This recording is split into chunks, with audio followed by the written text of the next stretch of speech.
Ça va faire bientôt 20 ans que le mécanisme de la primaire s'est imposé dans le paysage politique français comme l'outil indispensable de désignation des candidats des partis à l'élection présidentielle. Alors 20 ans et 4 élections présidentielles plus tard, on peut commencer à dresser un premier bilan du mécanisme des primaires.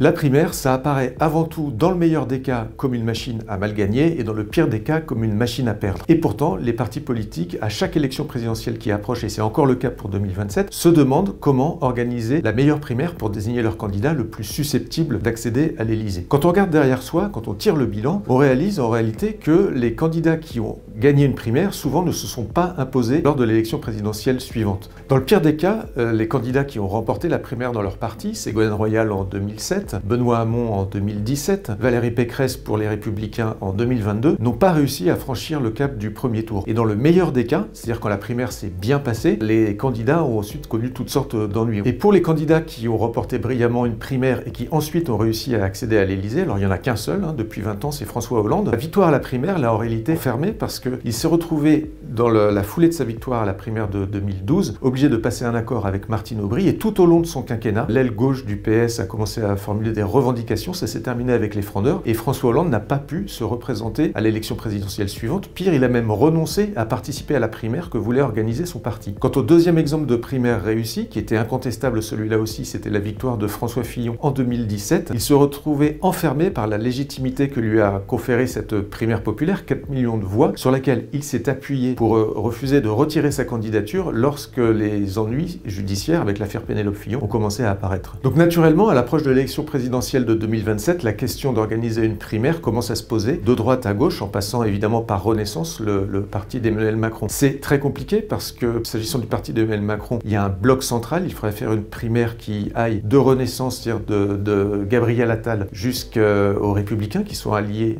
au sein du gouvernement de François Bayrou, c'est-à-dire une primaire qui irait de Gabriel Attal à Laurent Wauquiez. Or pour l'heure, personne n'envisage réellement cette possibilité. Et pourtant, le thème de la primaire s'impose parce qu'avec la multiplication des candidats qu'on observe déjà, eh bien ça ouvre la voie à un second tour entre Marine Le Pen et Jean-Luc Mélenchon. Il va falloir opérer un choix entre les candidats, et pour l'heure, que ce soit du côté des Républicains, du Parti Socialiste ou de Renaissance, personne parmi les candidats déclarés n'envisage de se retirer ou d'entrer même dans le processus d'une primaire. C'est la situation que tout le monde redoute, de LR au Parti Socialiste en passant par Renaissance, de voir les candidatures se multiplier entre Marine Le Pen et Jean-Luc Mélenchon pour ouvrir la voie à une victoire des extrêmes à l'élection présidentielle de 2027. Ce processus des primaires, il s'est imposé dans le paysage politique français parce qu'il n'y a pas d'autre alternative qui soit véritablement crédible. L'autre alternative, ce sont les sondages. Désigner un candidat sur la foi des enquêtes d'opinion, c'est friable, c'est pas forcément durable et ça peut s'avérer catastrophique à la fin. Il y a enfin une autre alternative qui est celle de la responsabilité politique où les présidentiables en course décident de se retirer en faveur d'un autre candidat. Mais pour l'heure, on n'en est pas encore à ce stade-là. Il reste 2 ans pour décanter la situation au sein des partis de l'arc républicain.